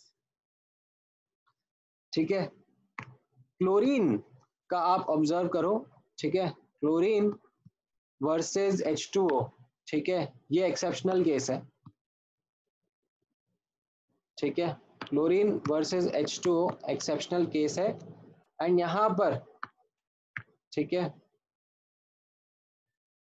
due to over voltage, ठीक है, ओवर वोल्टेज बोल लो या फिर ओवर पोटेंशियल बोल लो, ठीक है, क्या होता है उसकी डिटेल में जाने की जरूरत नहीं है, Cl माइनस विंस, ठीक है। एक्चुअली आपको यहाँ पर देखोगे आप, ठीक है, इधर देखना, तो यहाँ पर वाटर का है और क्लोरीन एक्चुअली उसके ऊपर है, ठीक है, आप देखोगे क्लोरीन ऊपर है उसके, ठीक है। बट यहाँ पर एक एक्सेप्शन आता है, ठीक है, ये एक्सेप्शन आता है because of something called as over voltage, ठीक है। तो आप बस ये ध्यान रख लेना, ठीक है। आपसे डिटेल में नहीं पूछेंगे कि ओवर वोल्टेज क्या होता है, कैसा होता है, क्यों होता है, ठीक है। ये अपने आप में एक काफी इंपॉर्टेंट रिसर्च का टॉपिक होता है ओवर वोल्टेज। बट यहाँ पर आपको जो ध्यान रखना है कि अगर Cl- और वाटर के बीच में है कंपटीशन, तो हम लोग मानेंगे कि Cl- जीतेगा।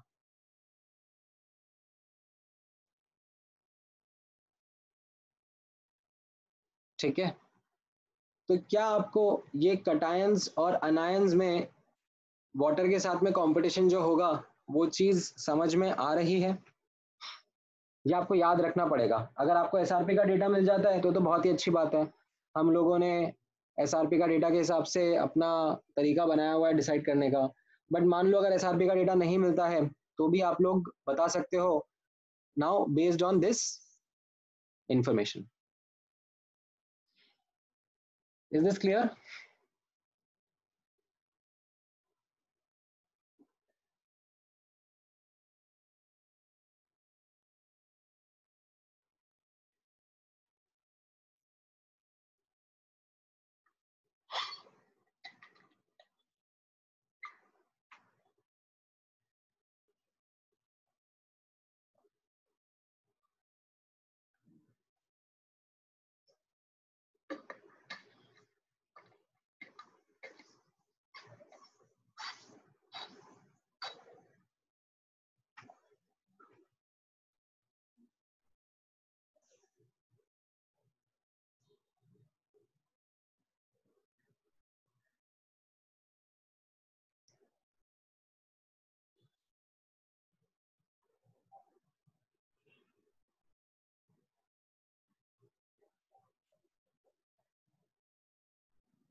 समझ में आया गाइस? ठीक है, अब अपन कुछ क्वेश्चन ट्राई कर सकते हैं।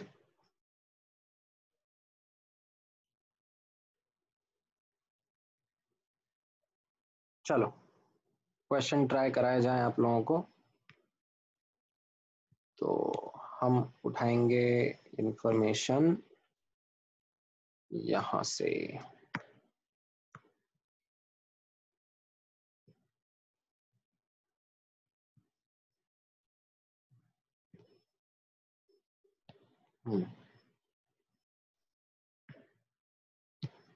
ऑल राइट, ठीक है। अब इलेक्ट्रोलाइट दे दिया, इलेक्ट्रोड दे दिया, और आपको बताना है कि कैथोड पर क्या रिएक्शन होगा।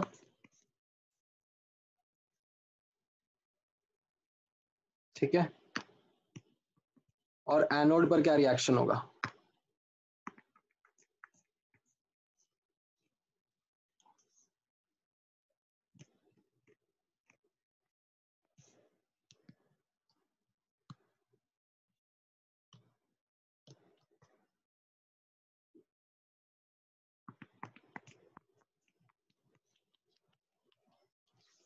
ठीक है,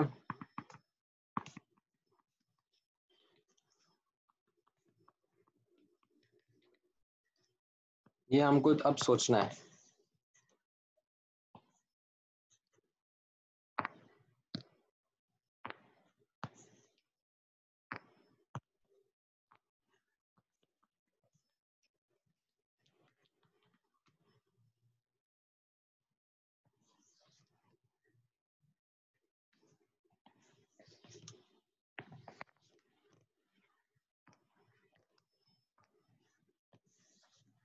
ठीक है, और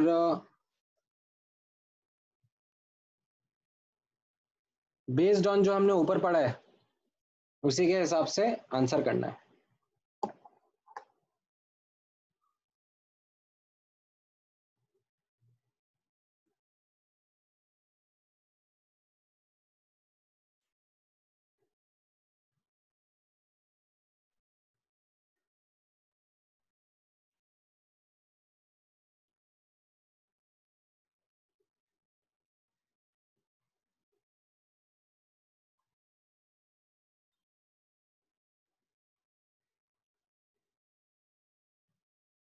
तो सबसे पहले एक्वस NaOH के बारे में बात करते हैं। ठीक है, एक्वस NaOH में अब कैथोड पर किस किस के बीच में कंपटीशन रहेगा? अरे एक किस किस के बीच में कंपटीशन रहेगा? Na प्लस वर्सेस H2O, कौन जीतेगा? वाटर। एकदम बढ़िया, वाटर जीत जाएगा। तो अब वाटर के रिडक्शन से क्या होगा, क्या बनेगा? तो ये आपको याद रखना है। ठीक है, तो मैं अभी लिख देता हूँ, बट फ्यूचर में आप ही को बताना है। वाटर के रिडक्शन से H2 गैस मिलेगा। ठीक है, हाइड्रोजन +1 से 0 में चला जाएगा। ये आपका रिएक्शन होगा। ठीक है, अच्छा, एनोड पर क्या रहेगा कंपटीशन? ठीक है, एनोड पर तो कोई है ही नहीं यहाँ only पर। OH minus. हाँ, OH माइनस ही है। ये जो Yes, sir. NaOH से भी OH माइनस आया और वाटर से भी OH माइनस आएगा, तो यहाँ पर कोई कंपटीशन ही नहीं है, OH माइनस ही है। ठीक है, तो आप लिख सकते हो OH minus aqueous will give you O2 gas plus यहाँ पे 2 लिख दो, 2H plus aqueous plus 4 electron. ठीक है, ऐसे भी लिख सकते हो आप। ठीक है, यहाँ पर -2 से ऑक्सीजन 0 में जा रहा है, ऑक्सीडेशन हो रहा है। ठीक है, या फिर आपको चाहिए तो आप वाटर वाला भी लिख सकते हो। ठीक है, मेरे को कोई दिक्कत नहीं है, आपको वाटर वाला लिखना है तो आप वाटर वाला भी लिख सकते हो। आप यहाँ पर वाटर वाला भी लिख सकते हो, that 2H2O liquid is giving O2 gas plus 4H plus aqueous plus 4 electron, ऐसे भी लिख सकते हो। दोनों चलेगा, दोनों में से कोई भी गड़बड़ नहीं है। ठीक है, ऑल राइट, देन दूसरा वाला बताओ, दूसरे वाले में क्या रहेगा? फ्यूज्ड NaOH है। ठीक है, फ्यूज्ड NaOH में क्या रहेगा? फ्यूज मतलब मोल्टन ही होता है।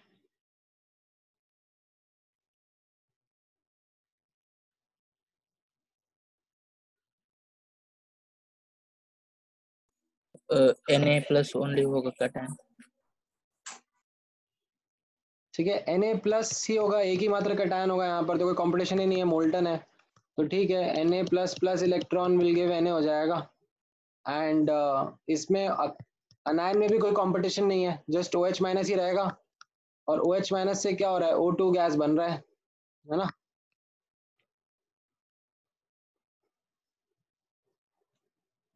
ठीक है, ये आपका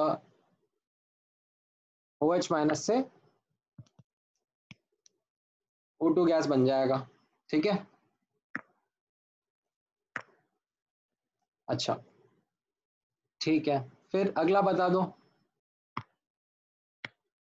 इसमें क्या होगा? एक्वस NaCl में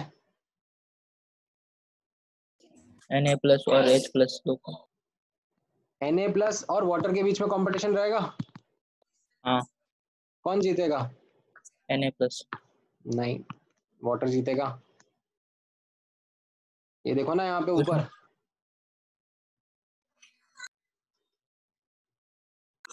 हाँ सर सॉरी गलती से।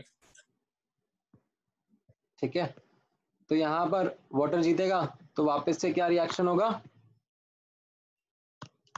वाटर का reduction 2H2O plus 2 electron is going to give you H2 gas plus 2OH minus aqueous, है ना।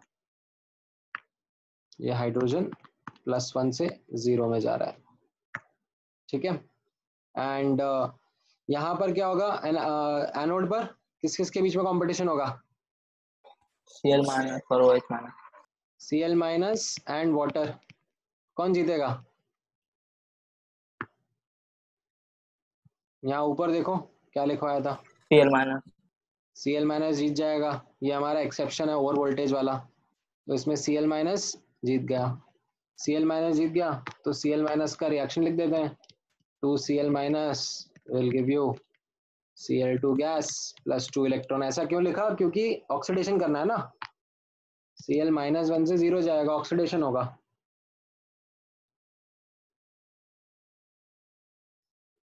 ठीक है, अच्छा फ्यूज्ड NaCl वापस मतलब मोल्टन NaCl है, सिर्फ Na प्लस।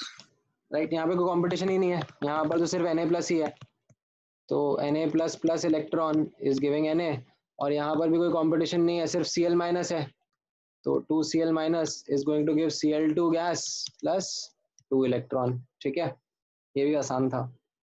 हाँ, अब बताओ एक्वस कॉपर सल्फेट में क्या होगा, कॉपर 2 प्लस और H2। कॉपर 2+ वर्सेस H2O में कौन जीतेगा, कॉपर। कॉपर। कॉपर। ये मैंने अभी लिखाया था आपको ऊपर यहाँ पे, ये देखो ये कॉपर यहाँ पर जीत जाएगा, है ना। ठीक है, तो अब हम लोग उसका रिएक्शन भी लिख सकते हैं, क्या रिएक्शन होगा, कॉपर 2+ प्लस 2 इलेक्ट्रॉन रिडक्शन होगा ना, हाँ। तो ये कॉपर सॉल्ट बना देगा। एंड यहाँ पर एनोड पर सल्फेट और वाटर के बीच में कौन जीतेगा,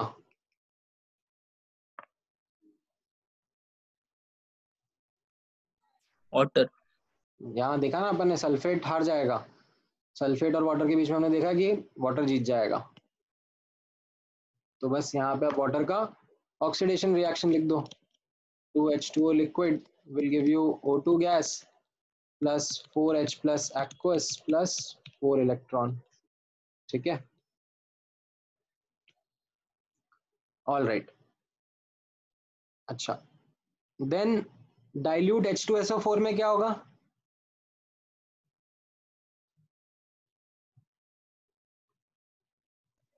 H+ ओनली।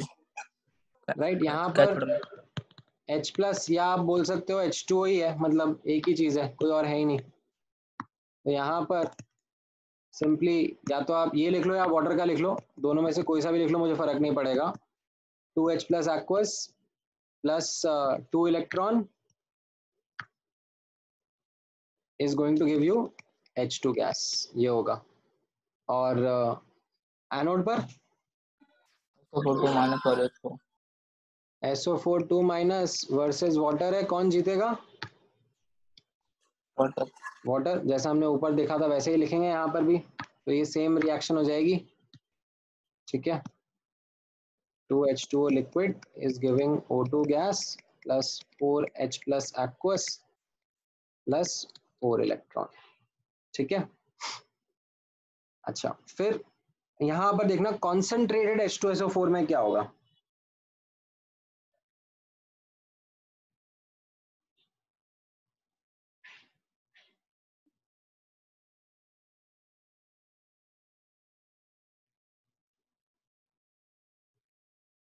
कॉन्सेंट्रेटेड H2SO4 में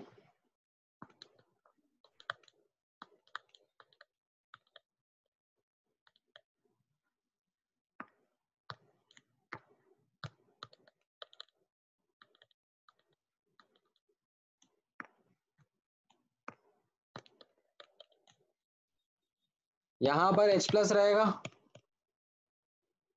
कैथोड पर, तो यहाँ पर तो कोई दिक्कत ही नहीं है, H2 गैस निकल जाएगा, ठीक है। बट एनोड पर क्या रहेगा? अब एनोड पर ये मैं आपको नया बता देता हूँ, यहाँ पर क्योंकि कॉन्सेंट्रेटेड है तो कॉन्सेंट्रेशन की वजह से, ठीक है, सल्फेट आयन जीत जाएगा, ठीक है। इसमें कॉन्सेंट्रेशन का भी रोल रहता है, ठीक है। इसमें आपको जानबूझ के बोला जा रहा है कि नहीं कॉन्सेंट्रेटेड है, एंड कॉन्सेंट्रेटेड में भी मतलब ऐसे हाई कॉन्सेंट्रेशन में, तो उस केस में क्या होगा? उस केस में फिर SO4 2 माइनस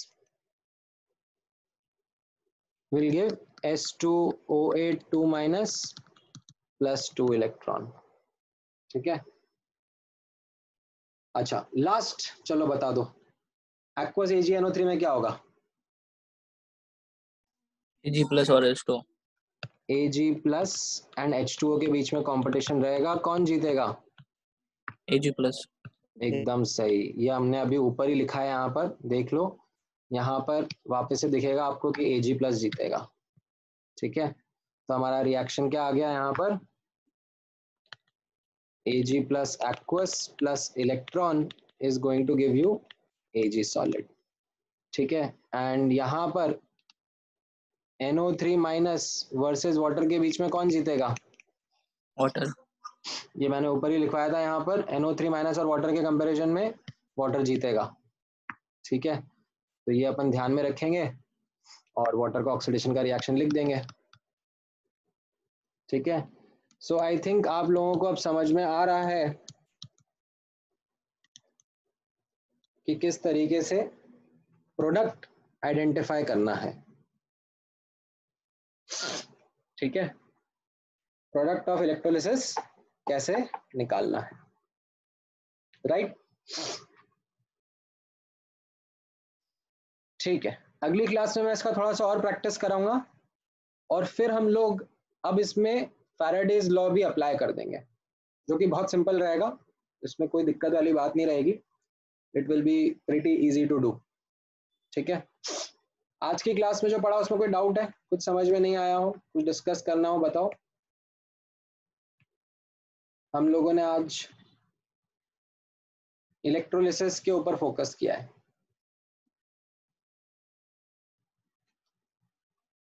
ठीक है।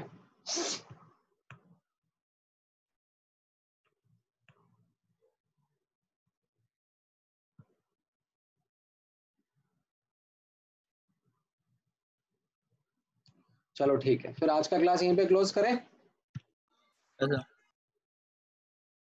चलो ठीक है गाइस, थैंक यू।